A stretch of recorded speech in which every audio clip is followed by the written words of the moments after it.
아주 재밌는 종목을 첫 종목으로 골라봤어요. 이 종목은 이제 계속 줄기차게 떨어졌지 않습니까? 그런데 줄기차게 떨어지는 종목한테는 아주 중요한 공통점이 있다라는 말씀을 예전에 제가 드리면서 그게 해소되지 않는 한 계속 떨어질 것이다라는 말씀을 드렸었어요. 그게 뭐였던지 혹시 기억하십니까? 영업 활동을 통해서 형성된 부채가 재무 활동을 통해서 형성된 부채로 바뀌게 되면 요게 자꾸 바뀌는 모습이 관찰되면 그 종목은 결국은 지속적으로 하락하게 될 것이다라는 말씀을 드렸어요. 기억나시죠? 그런데 실질적으로 그렇게 됐었어요. 그게 왜 그런지에 대해서 다시 한번 좀 설명을 드리도록 하겠습니다. 일반적으로 영업 활동을 통해서 만들어진 부채가 뭐가 있을까요?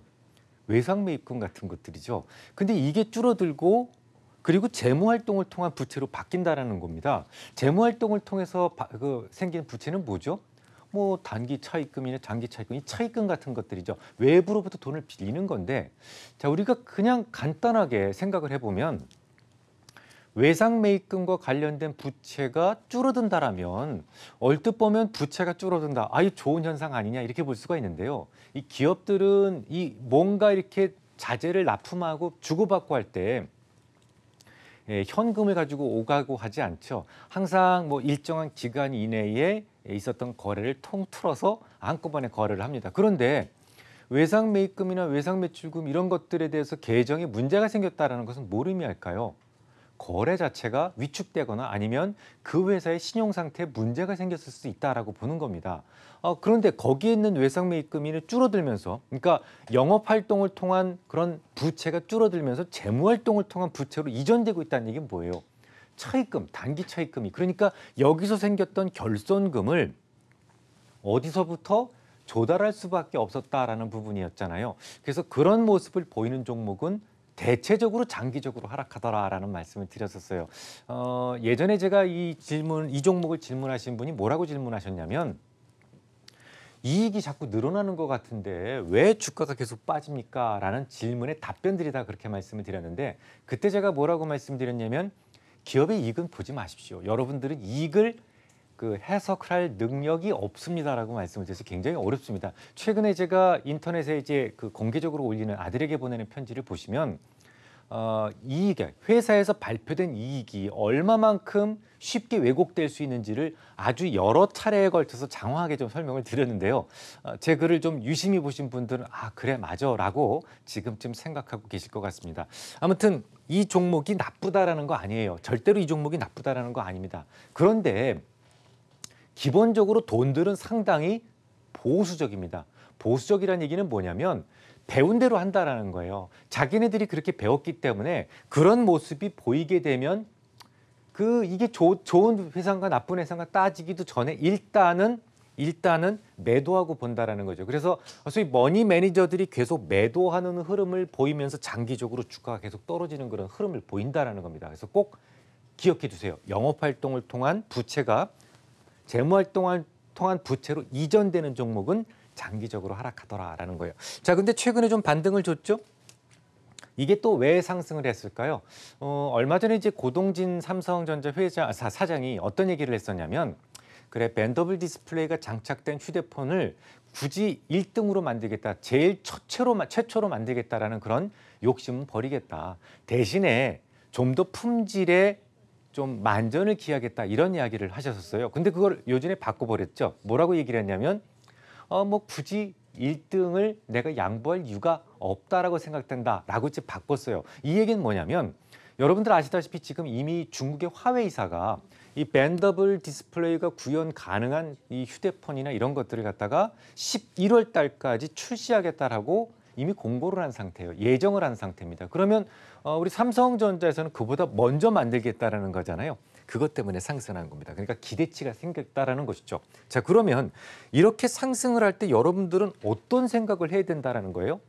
자, 이 종목을 누르던 악재가 무엇이었다?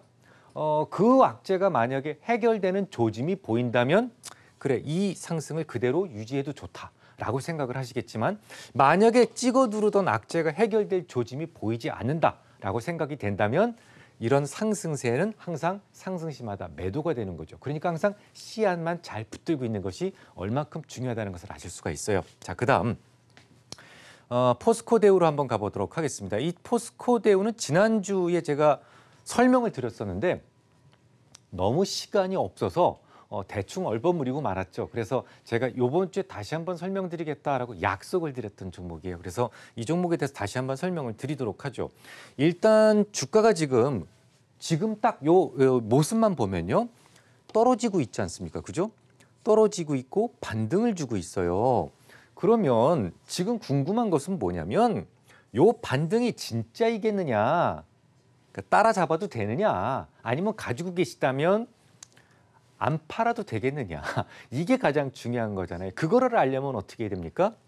주가가 떨어졌던 이유를 먼저 아셔야 되죠. 이게 만약에 해소됐다면, 그래서 오르는 거라면 계속 들고 있는 게 맞고, 그렇죠?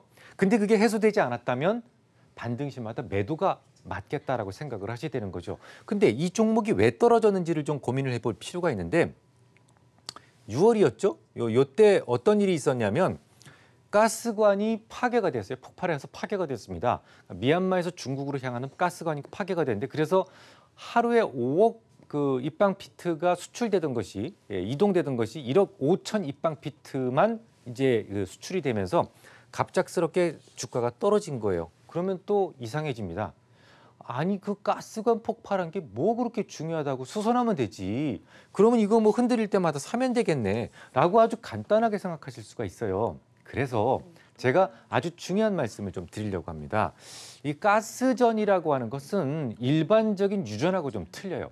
석유는 어떻습니까? 퍼나를 수가 있죠. 퍼나를 수 있지만 가스는요. 이게 흩어져 버리잖아요. 그래서 이 가스를 흩어져 버리지 못하게 만들기 위해서는 이 고압력의 압력으로 이게 응축시켜가지고 이렇게 액화를 시켜야 된다라는 그런 점이 있고 또 이것도 굉장히 유통이 좀 어렵습니다. 그래서 뭔가를 좀 옮기려면 비용이 많이 들어서 타산이 맞질 않아요. 가스전과 유전은 다릅니다. 그래서 가스전을 개발할 때는 어떻게 하냐면 그 주변에 대량 구매처가 있는지를 먼저 봅니다. 그래서 대량 구매처가 있을 때만 가스전을 개발을 합니다.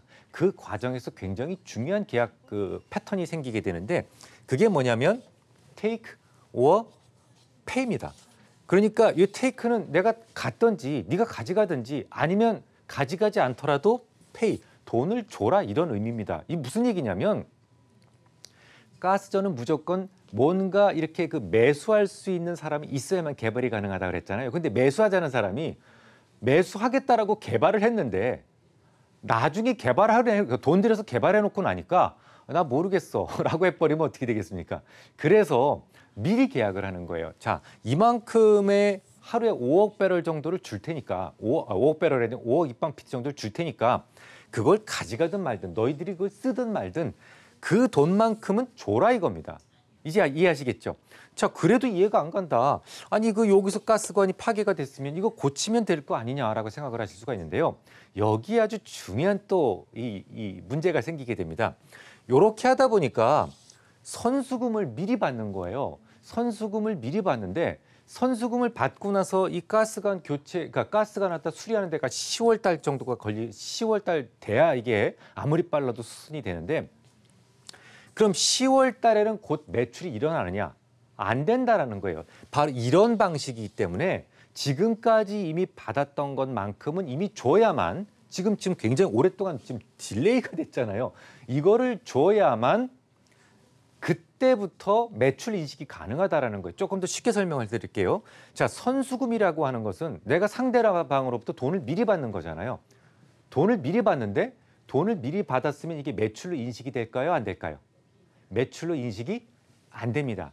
선수금을 영어로는 unearned revenue라고 얘기를 하는데 왜 earned 되지 않은 매출이라고 얘기를 할까요? 재화나 서비스가 제공되지 않은 것은 매출로 인정하지 아니한다라는 것이 일반적인 회계 언론에서 공통적으로 인정하는 부분이에요. 그러면 자, 만약에 선수금을 받게 되면 대차대조표에서 처음에 현금을 받게 되죠. 그리고 이제 부채로 받습니다. 부채로 돼가지고 여기 선수금이라는 것이 딱 올라가요. 그러다가 가스를 갖다가 재화나 서비스를 공급해주게 되면 요 선수금이 부채 감소를 해서 다시 이쪽으로 이동을 하고 여기에 이제 매출이라고 하는 것이 붙게 되는 거예요. 자, 이제 충분히 이해하셨죠? 선수금은 어떻다고? 매출로 인정받지 아니한다. 결국은 재화나 서비스가 모두 약속된 재화나 서비스가 이전이 돼야만 비로소 선수금 계정이 이쪽으로 이동을 하면서 매출로 인식이 된다. 우리나라는 발생 기준 회계 원칙이 인정되는 나라라고 말씀을 드렸죠. 그러면 매출이 없으면 이익도 없습니다. 그러니까 매출이 있어야만 이익이 생기는데 그동안 딜레이 됐던 것들이 매출로 인식되기 위해서는 최소한 내년 돼야 된다라는 계산이 나오는 거죠. 그러니까 지금처럼 시장이 무슨 뭐 무역 전쟁이다 뭐다 해도 복잡해 죽겠는데 야, 매출이 내년이나 돼야 그때부터 이익이 개선된다고? 그러면 지금부터 나오는 이익들은 다 개판될 수도 있겠네. 이런 생각이 들어서 주가가 빠지게 되는 거예요. 충분히 하셨죠? 자, 그러면 최근엔 그럼 왜 올라가느냐가 굉장히 중요한데요. 두 가지 뉴스가 있었어요. 뭐 중국의 업체가 가스관을 신설을 하겠다는 뉴스가 하나 있었고 또 하나는 뭐냐면 성우하이텍이라는 회사가 이 회사와 자동차 부품을 공조해서 협업해서 만들겠다는 뉴스가 있었습니다. 어떠세요, 여러분? 딱 들어보시니까. 자, 이 성우하이텍하고 어떤 자동차 부품을 만들면 그게 연구하고 이렇게 개발하고 어떤 상품화 시키는 데까지 그렇게 뚝딱 나오는 건 아니죠. 오늘 내일 사이에 매출이 인식되는 건 아니죠.